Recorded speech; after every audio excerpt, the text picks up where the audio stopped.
whenever you're reading reviews about somebody, it's actually their Google business page on which those reviews are published. If you do a search for like restaurants nearby in Google Maps, once again, every little red pen that you're seeing is a Google business page. So really, Google business page is a network of all local businesses here, there, and everywhere. They display in Google search. They display in Google Maps. And there's one more spot they display, which is where the real strategy lies. This is Stay Paid, a sales and marketing podcast on a mission to help you close more deals and retain more business. All right, our guest today is Jason Pantana. He's a coach, trainer, and speaker for Tom Ferry International, the world's leading real estate coaching program, as well as host of the popular seminar Marketing Edge. His dynamic sessions arm professionals with the tools they need to stay current, competitive, and above all, successful. His expertise includes social media strategy, digital marketing, and developing an eye for emerging business trends, as well as creating powerful advertising campaigns on Facebook, Instagram, YouTube, Google, and other mass online platforms. Jason, welcome to the podcast. Hey, I'm happy to be here. Thanks so much for having me. Jason, it's awesome to have you guys. We have the real deal on the podcast today. I have to say that. I'll make him blush a little bit, but the real deal, an actual marketing guru. Here's the reason why I say it, right? So one is we owe Jason a lot. He actually connected us to Tom Ferry and got Tom on our podcast, which was one of the things on our bucket list, one of the whales we wants to get on the podcast. So we owe him that. But two, really, go check out his Instagram right now. And the guy is crushing it in a business space, in marketing, which is not the sexiest topic. No offense, I'm a marketer myself. Business, not the sexiest topic for the algorithms, right? It's easier to get out there with other things. And he has real engagement, like not bot engagement, real engagement, which is a testament to him implementing his strategies. So I'm super excited today because we're going to pick his brain on Google business and where you should be at with your Google business page. Should you be using Google ads, that type of stuff? Jason, would love for you though to share a little bit of your journey. I know you're a coach with Tom Ferry organization now.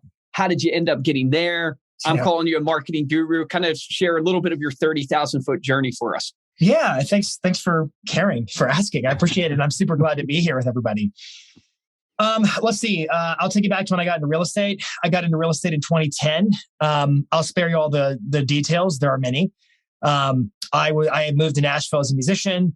I was waiting tables. I dropped out of college. I went back to college. I was working at a restaurant at sort of the end of my music career. It flooded. Long story short, I was out of work. I tried to get a job working in marketing. That was my degree. Nobody was hiring. It was 2010. Said to my wife, what does it look like if I go into real estate? She's like, well, we're broke. So good luck convincing somebody to pay for it. I was like, okay. So I called every broker in the city the next day. I thought agents were employees. I didn't realize that they were actually independent contractors. I knew nothing.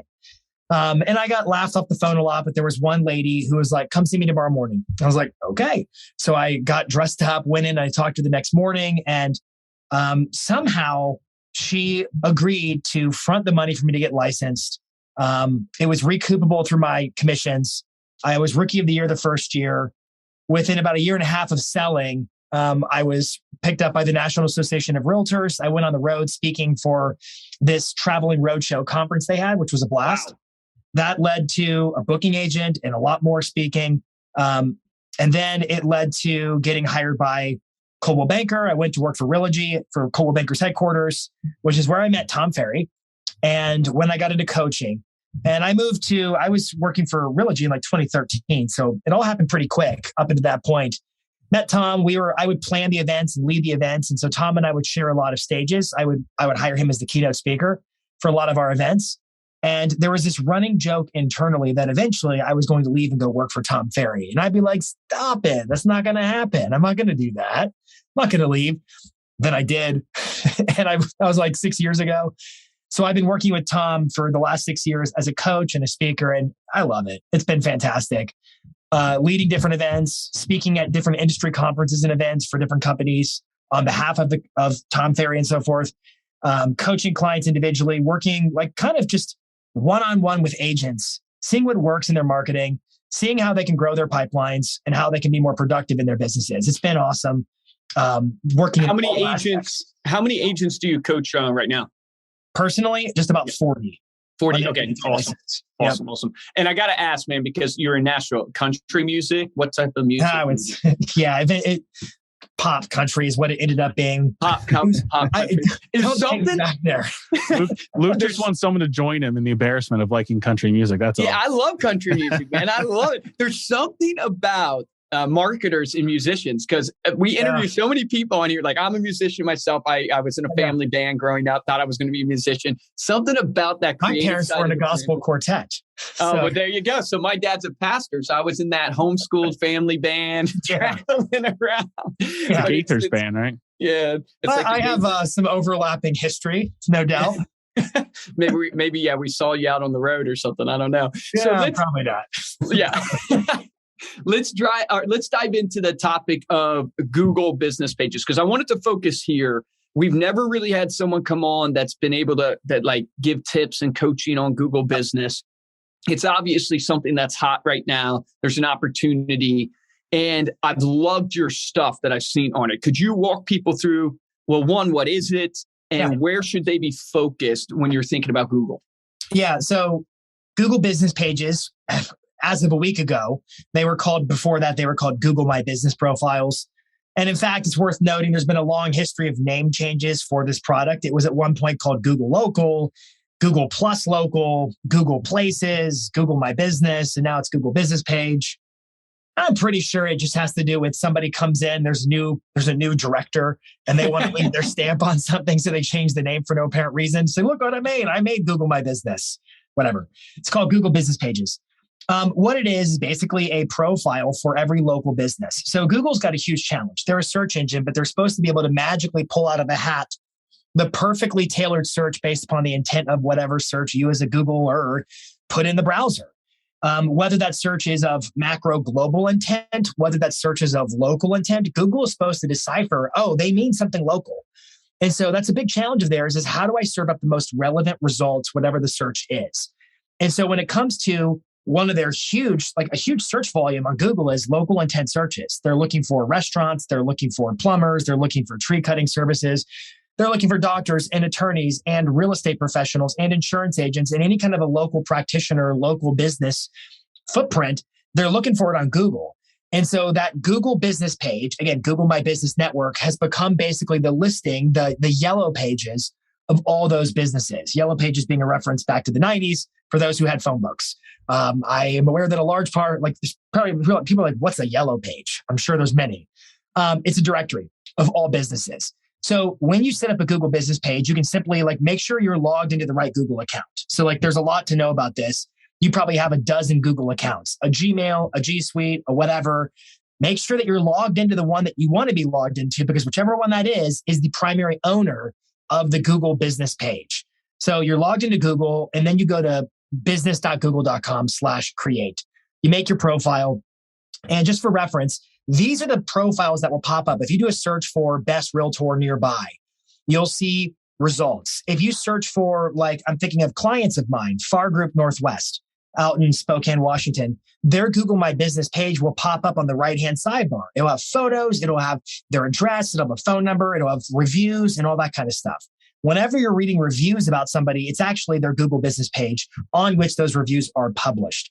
If you do a search for restaurants nearby in Google Maps, once again, every little red pen that you're seeing is a Google business page. So really, Google business page is a network of all local businesses here, there, and everywhere. They display in Google search. They display in Google Maps. And there's one more spot they display, which is where the real strategy lies, is in what's called the Google Local Pack. Google's Local Pack, this is going to be a little bit technical to describe in words without showing them. But if you've ever done a search for best cup of coffee nearby, something like that, you're going to see probably ads at the very top of the page. But then you'll scroll down and you're going to see this little sliver of map inside the search results, not Google Maps, Google search, this little sliver of map. And then you're going to see 3 listings underneath it. That's called Google's Local Pack. It's a section of the actual search results page where it will position the top 3 profiles based upon that search that it thinks you might be looking for to try to get you to look at their page and call them or message them or navigate to their website. Does that all make sense so far? No, yeah, it makes 100% sense. That's what it is. So it's a network. They can show up in lots of different spots. Search, Local Pack, Maps. I forget what else you asked beyond just what is it. We've defined what it is at this point. Well, I would ask you because that's fantastic, right? Why? So, where can an agent go? What should they be doing? Because one of the pain points I see is when you Google, let's say for my brother, right? And he's a real estate agent in Virginia. Cool. When you Google realtors or real estate in Lynchburg, Virginia, where he's at, there are tons. Dude, do you know I grew up there? No way. Lynchburg, Virginia? That's my hometown.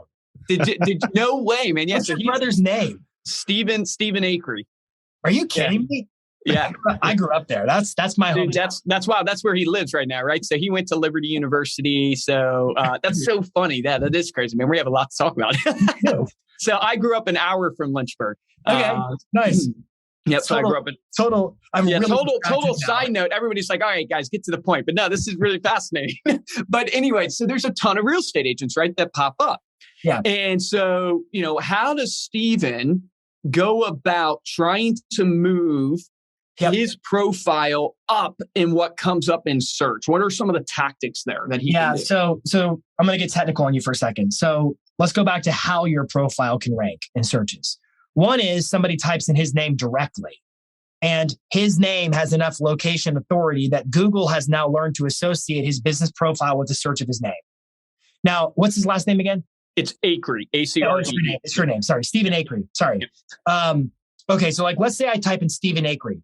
I may just get links to Instagram, Facebook, or something like that. But if I type in Stephen Akery, Lynchburg, Virginia, that geo modifier of Lynchburg, Virginia might be enough juice for Google to make the association. Oh, they want the business listing.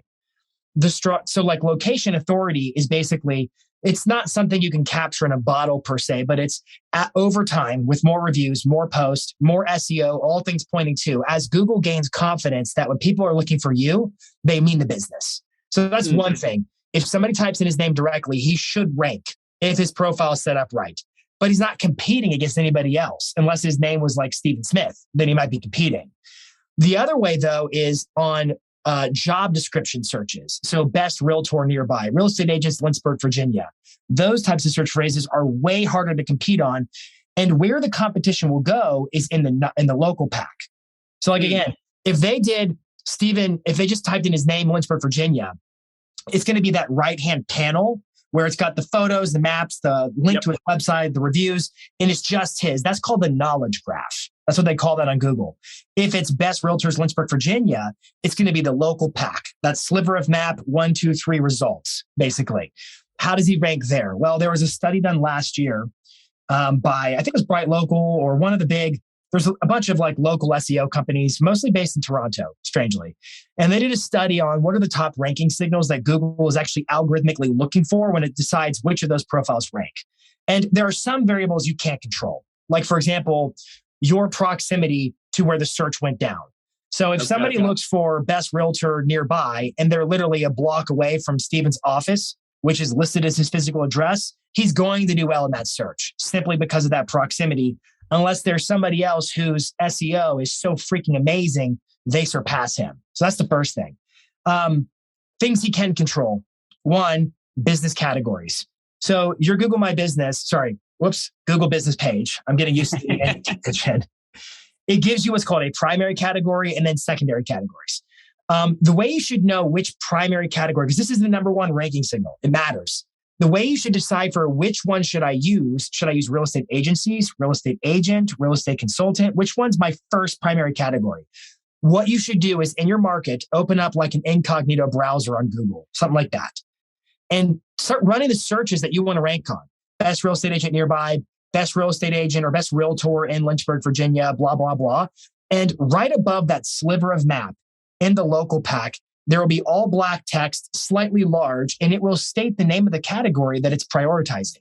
So if you do a search for best realtors nearby, it may still prioritize real estate agencies. If you do a search for best real estate agent nearby, it may prioritize real estate agencies over real estate agents. Whichever one it tends to go with the most is your primary business category. Does that make sense? Yeah, super interesting. Okay, yeah. Super interesting. Now, there's some of these categories are different. Like Canada is different than the US on some of these things. They change a little bit over time. I've seen a couple of markets in the US where realtor is actually a category. Like San Francisco, it's a category. I don't know why. I don't know why. That's what I was going to ask is why? Why is that? You would think Google controls that, but I guess. Yeah, they do. But they've acknowledged like this is an updating thing over time. So this is something to look at from time to time. You don't want to change it like every week, but like every year, do an audit perhaps, just see like, hey, is this still the most relevant result? So like your primary business category, and then you get to choose secondary categories. I would choose a couple more. So if you chose real estate agencies as the primary, choose real estate agent, real estate consultant as secondaries, because that will help you rank on those types of search phrases. Okay. That's the first thing. Does that make sense? Yep, that makes sense. Yep. Another thing you can do is keep getting reviews, like reviews. And in fact, the study found a couple of things. One, if you have an average star rating that falls below 4, like the average of all your reviews, that's bad for you. So you want to keep that average above 4. 4 to 5 is the sweet spot. The more reviews you get, the better. So quantity does matter in terms of reviews. It's not the only factor. So like sometimes you'll see in the local pack, there may be one page that outranks another that has twice as many reviews as it. Reviews are not the only factor. They're one factor. They're one ranking signal. And the other thing they found in that study was that keywords in the reviews are actually being indexed and crawled by Google. What does that mean? Well, that means when, like, if you left me a review, I might say to you, hey, Luke, instead of just saying Jason, would you mind saying my full name, Jason Pantana? Because I want to reinforce that location authority. Would you mind saying what you did and where you did it?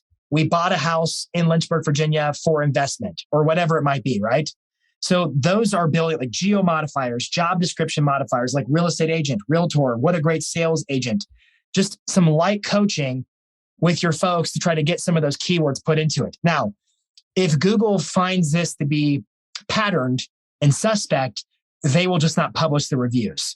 If they get too many reviews at once, it can look like spam to them. They just won't publish the reviews. So Google, like, have you guys ever seen the movie Jurassic Park, the first one? Yeah. Remember the scene where the two kids, the brother and sister in the Jeep, and they're all by themselves, and the attorney guy runs off and hides, and the T-Rex shows up. And then the doctor, I can't think of his name, is like saying, no sudden movements. He can only see sudden movements. And then they start shining the flashlight and screaming, and the T-Rex starts knocking the Jeep over because they're moving around like crazy. I think Google's kind of like that T-Rex. If you make too many movements too abruptly, it's going to call their attention to you. They're going to start looking at your profile and start questioning, is that spam? Should I suspend this? What is that? Does that make sense? No, that makes perfect sense. You know what's interesting? My brother, so we were going through a strategy of trying to get more reviews. He did a pie giveaway, right? A nice thank you giveaway for the partner with the local bakery. And one of the things he did is when people showed up to get their pie, he would ask them to, do a review, right? And so he got like, I want to say 70 reviews from that. So would you say you got to be like, that's something you should be careful of because there's too many coming in at once? I've seen it go like, yes, I would say in general, yes. I remember I got a bunch of reviews all at once, and somebody was like, hey, those may not get published, and they all got published. So it's not like it's going to be a for sure thing that they won't publish. But if you look at their support documentation, reviews in bulk is one of the factors they look at. Okay. So it combined with some other suspect red flag they might have could be what tips it over. But there's a whole department looking at this stuff. So at the end of the day, you don't know who's looking at it. Does that make sense? Yeah, it makes sense. I think pretty much all of his, I believe, got published. So that's a good sign. But that's one thing when you said that, I was like, okay, that's interesting. So when you do it, just keep that in mind from a publishing standpoint. Okay. And sometimes you'll log into the back end of your your Google business page, which is business.google.com. And you'll see like a little red flag. You got a violation, a community violation or something like that. And half the time what I found is people are repurposing their Instagram posts as Google posts, which is fine, but they're required by their state to include like their name, their DRE license number and stuff like that. And when it has their name and like an email address or a phone number inside the caption, that's actually a violation of people's privacy from Google's vantage point. So people get flagged for community violations where they're like, what did I do wrong? And it's like, you actually included your phone number in your own Google post. And Google thinks that somebody's being ousted basically with their phone number. Does that make sense? Yeah, interesting. Can you talk about Google Post, like that concept of like, that would be like people don't think about posting on Google, if that makes sense. That's another thing you can do. So like another thing you can do to kind of rank higher is basically fill out your profile. If there's a box to fill it in. And number 2 is be active on it. Well, how can you be active on it aside from getting reviews? You can add photos, you can add videos, you can add posts, you can add products, you can add questions. Those are your 5 points of leverage of adding content to a Google business page. So with photos and posts, half the time I tell my clients, like whatever you publish in one place, just do it in both. You know what I mean? Like it's not that big of a deal. Just keep adding content, but you should be adding Google posts. Specifically, when you do that, there are different sections. Off memory, they've added a section for like COVID updates. You're going to look for the subsection called What's New, and you can add an image or a video. If you upload a video, Google limits video file sizes. You get 75 MB and 30 seconds. That's the limits. The dimensions on photos and videos are screwy because it's different from mobile to desktop. And it's different from maps to search. So like with Instagram, like you can kind of tailor the perfect dimensions so everything fits perfectly, and Facebook too. It's never going to happen with Google, so give up trying. It's going to always look a little funky. So just move on with your life. But certainly repurposing your social media content, so long as you don't have community violations, like a phone number and stuff like that in the post, you should be repurposing those as Google Post. There's a whole section in there called Post. Just upload it there. It's one more spot for your content to go. But also photos. And in the photo section, you can add videos too. And you can flag them. You can say, this is interior of the building. This is out in the field. This is our team. And there's different like subsections where you can just be proactively adding content. And I'll tell you what, Google Maps is really pushing photos and posts a lot right now. A lot. It's helping to rank. One of our coaching clients, his name is Sean Ryan. He's killing it on Google business pages up in Ontario. And he sent me a text the other day. He's been doing a post a day and photos like every now and again. And he's getting like in the last 30 days, 50,000 views on his profile. Gosh. Yeah. That is nuts. crazy. What's so interesting now, when you think about posts, should a person in business think about it the same way they think about like their Instagram or Facebook, like not just posting your listings, also post some things that like you're out and about, or a picture of you doing a hobby, or be open to debate. I mean, like, I don't think you have to post pictures of your kids and stuff like that. I think it should actually stick in the realms of related to the business. Okay. But I think like pictures of the team, pictures of houses, just sold posts, testimonials, whatever, just that kind of, just mix it up. What about like places? So using Steven, just because we were talking about him, like Lynchburg, Virginia. So he'll often on his Instagram or something like that, he'll go to the local bar, right? And he'll do a little review, or the local coffee shop or whatever. Those type of things too. That's all fine. It's all part of being the digital mayor in your local marketplace. And also like when he does it, so I'll tell you, he can also geotag those images. There's a lot of people there are people who get mad at me. There are trolls who literally look for my videos on YouTube just to lambaste me about the ineffectiveness of geotagging images. Like literally. And I'm like, it's the same person over and over again. Like, dude, you did this. I already answered you and moved on. There's a huge debate, but you can geotag. And when you geotag, you can designate what that address is where you want your photo tagged to help kind of reinforce a map of where you do business to theoretically have some kind of an impact, maybe indirectly at best, on your ability to rank on searches based upon where the user is conducting their search. Does that make sense? Yep, that makes sense. So like basically when I take a photo with my iPhone, it gets tagged. Like I can scroll through and see where that photo was taken. But if I upload that photo to some other platform, Apple should strip all that metadata away to protect my privacy, right? But there are services like geoimager.com where you can go back and add that material. You can add alt text and keywords and whatever address or coordinates you want.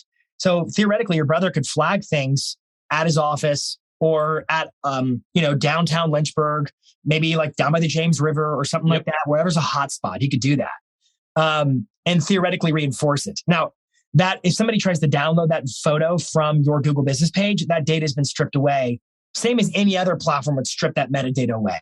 But it doesn't mean it wasn't somehow correlated into what they're looking at.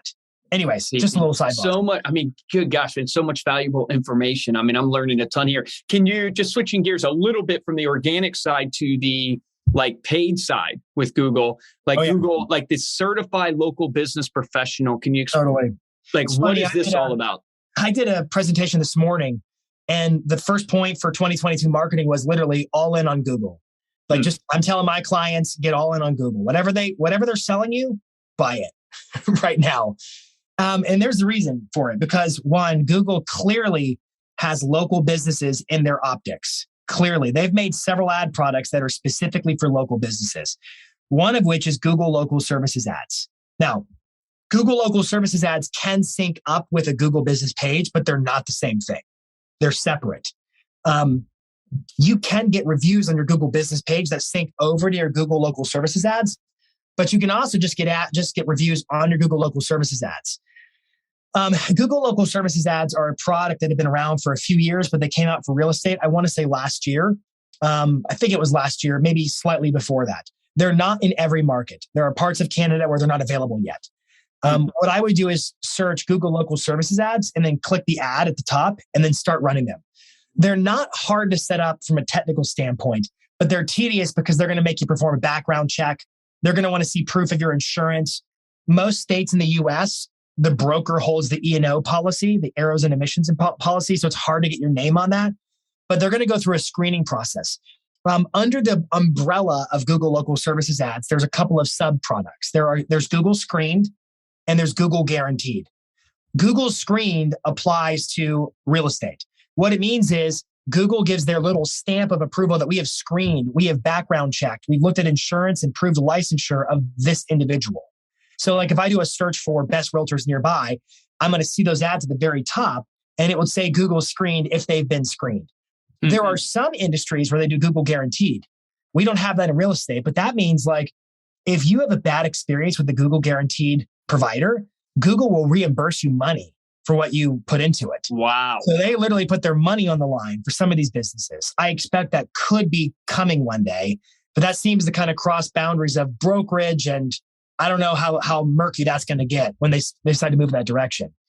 But Google local services ads are probably the best ad you could ever run right now. Because literally, if you run a search in your market right now for best real estate agent nearby, it's likely going to have Google local services ads 1, 2, 3 across the top. And then you can click view more. Beneath that will be the regular Google search ads. And you're going to see ads from like, I don't know, Effective Agent, Fast Expert, Zillow, Dave Ramsey, ELP. People whose pockets are so vastly deeper than yours running their ads. And yet Google gives you a spot above them at the very top of the page. They are basically giving you the handicap on the golf course, so that you, as the local business professional, take precedence over the big money pockets individuals. That's why I say like... That's a great way to frame it. Yeah, It's all in on Google. And the other powerful part about it is, think about like Zillow Premier Agent when it first came out. How did it work? Well, Zillow spent a bunch of money on Google and Facebook to drive traffic to their website. Once people got to the website, they would offer them things like a Zestimate or Save a Search, and they try to get their email address. Once they got an email address, they would email them 10 homes we think you'll love to get them back to the website again. And eventually, when they got closer to their buy time, they would find this property called 123 Banana Street. And they would click it open and they say, oh, I love this property. I want to see this property. And they click a button that said contact agent. And then what would happen? 3 faces would pop up in front of you. And they would be the gatekeepers for you going to see that property. Now, think about the difference between an ad like that and an ad like Google local services ads. You have the 3 agents right in front of you, but the intent of the search is different. On Zillow, they're contacting you because you're a means to an end. They want you to open a door and show a property. On Google local services ads, they're looking for the best agent and they clicked on your face. That is a different kind of lead. Yeah, super high intent. Yeah. So not only high intent, but they actually came like you are what's on the silver. For you, yeah, that's what I mean. Yeah. Like your intent is you. Yeah. So like I've been talking to my clients, it's not just about being in the right place at the right time. In fact, I've been having conversations with some of the leaders of some of the biggest PPC companies in real estate lately. Like, hey, everybody's lead gen is predicated on homes for sale, home valuation, home. How can we be in the right place at the right time so we're lucky enough to open the door and get the commission? When I'm like, you got to change, like we live in a world of content creators, start making contents, be a thought leader, start running ads that position you as the best for when somebody's looking to take action. Because then it's not about the properties, it's about the process and the way that you do it. To me, that is a way better sales mechanism. So Google local services ads, absolutely for the win. Yeah, so good. My brother actually turned it on. What has it been? Like a week, his first week, I think he got 6 leads. And they're great. From it. Like it was insane, like crazy. Now we'll see how they convert. I'm sure they're probably convert very high. but it's very, very interesting. Yeah, Google. So with Google Local Services ads, it's easy to dispute. So you can go into your profile and say, I don't want first-time home buyers. I don't want renters. I don't want luxury, although I don't know why you wouldn't. You can, there's all these preset categories. You can turn them on and off. And if you get a lead that is outside of the scope of what you say you're paying for, usually Google figures it out before you do, and they just don't charge you for it. But you can dispute it. So like you go set your budget per week or per day or per lead, whatever budget you want, but you're only paying for legitimate leads. That's what's crazy. If an agent calls you or some spammer somehow calls you at that number, you can either dispute it or it gets taken off, but you're not going to pay for it. So like I tell my clients, I'm honestly like, look, I know this sounds crazy. Whatever the max is, spend it because you're only paying for what you get. So whatever the max is, offer it. You know what I mean? Now I understand there's kind of a point where if everybody did that, it just makes it more expensive for everybody and creates an ad inflation, but whatever. Not everybody's going to do it.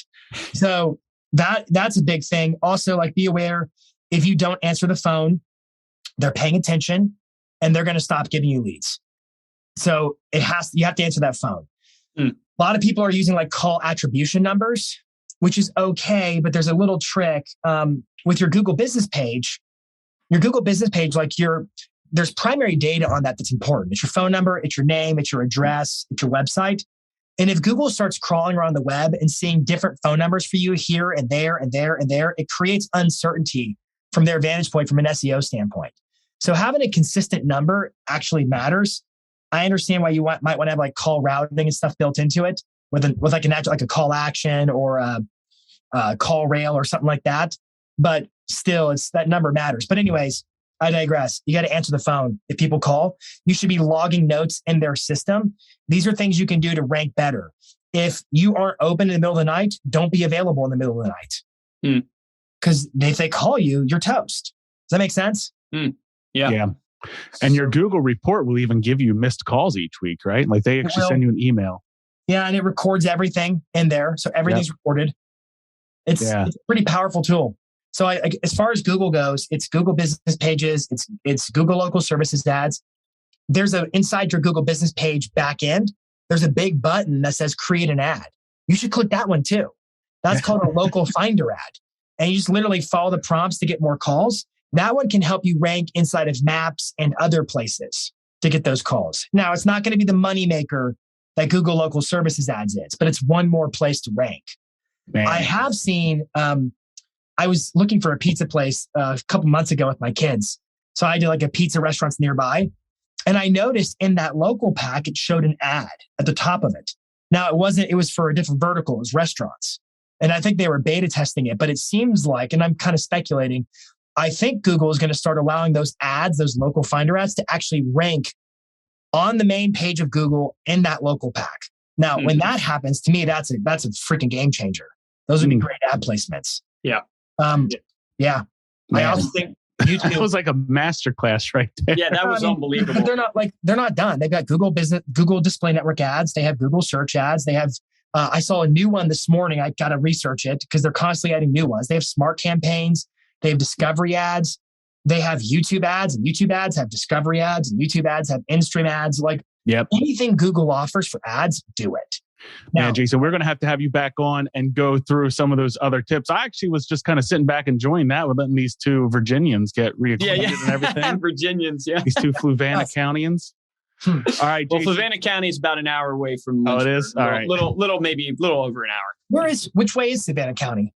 Fluvanna County. I don't even know what would that be. It's towards Charlottesville. Which way would? Okay, so you're north. Okay, yeah. Okay. I moved when I was 21, so like in terms of actually knowing where things were, I'm like, yeah. I really didn't know. Yeah, I mean, I don't even know my way around here, and I live in Philly. Somehow Luke connects with people that are from like. We found out after working together for 10 years that my cousins actually grew up or live in the same town that he grew up in. Yeah, it's weird. All right, Jason, thank you so much for coming on, man. That was amazing. Before we close out, let people know how they connect with you and then join your email list to just get more tips and tricks for their marketing. Yeah, absolutely. I send a once-a-week email. It's just straight up content. It's value add. Go to jasonpantana.com. There's a little form fill. Just fill out the form at the bottom of the page. I'd love to connect with you on YouTube, Instagram. I'm Jason Pantana, Pantana, anywhere you look. and I'd love to be a resource for you. Thanks for having me on, guys. Awesome. That was incredible. Thank you all for listening. We're going to include those links in the show notes for this episode as well that you can get over at staypaidpodcast.com. If you enjoyed this episode, make sure to head on over to Apple Podcasts, drop a 5-star review along with a comment. And the best way to show your support is to tell a friend and share this episode on your social media. If you want to get hold of me or Luke, you can email us at podcast@remindermedia.com. And of course, you can find us on Instagram. We are at Stay Paid Podcast. For this episode of Stay Paid, I'm Joshua Stike. Guys, I'm Luke Acree. What an incredible episode. I told you, real deal. I would encourage you, follow Jason. I've been following his stuff, so much good stuff there. So get on, follow him, start taking action on the tactics that he gives. Here's my action item for you for this podcast, right? Is you need to go get your Google business page set up and you need to make sure you're following his recommendations to have everything filled out, taking advantage of the SEO juice that it will give you. Remember, the difference between top producers and mediocre producers in every single business is top producers don't think about it. They actually go out and do it, right? So they take action. Take action on that today.